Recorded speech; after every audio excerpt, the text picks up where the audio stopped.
Opa, zadám! To sa takto nehrá, ty si musel aj švindlovať, lebo ty si ma musel aj vidieť, ty si nepočítal do 10 aj. Ja si vyšvindloval, ja som mal dobrý zastrelbý zrak.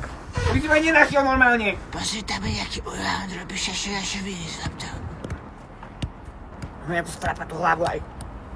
Hej, Ujo! A sa prestaň kričať. Ja sa ani nebojím. Čo chlapci, čo vy? Dobrý deň. Nič to vám kričal. Teraz si veľký frajer, že? Ujo, vy ste futbalista? Áno, som futbalista. Pripravujem sa na môj rozlúčkový zápas, ktorý bude 5. júla. To je aký mesiac to je, Duben? Nie, to je ten mesiac, kedy chodíme my do Juhošky. A kto je lepší futbalista, aj Ronaldo alebo aj Messi? Messi.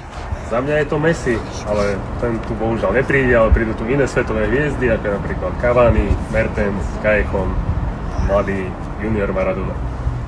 Ty ich poznáš? Vôbec nie. Decka, ak by ste sa chceli prísť pozrieť, tak mám tu pre vás 2 lístky. Wow, lístky na koncert.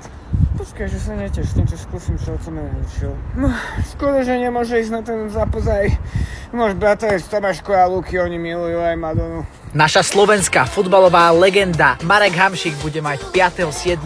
rozlúčkový zápas na Národnom futbalovom štadióne. S kým sa vidíme?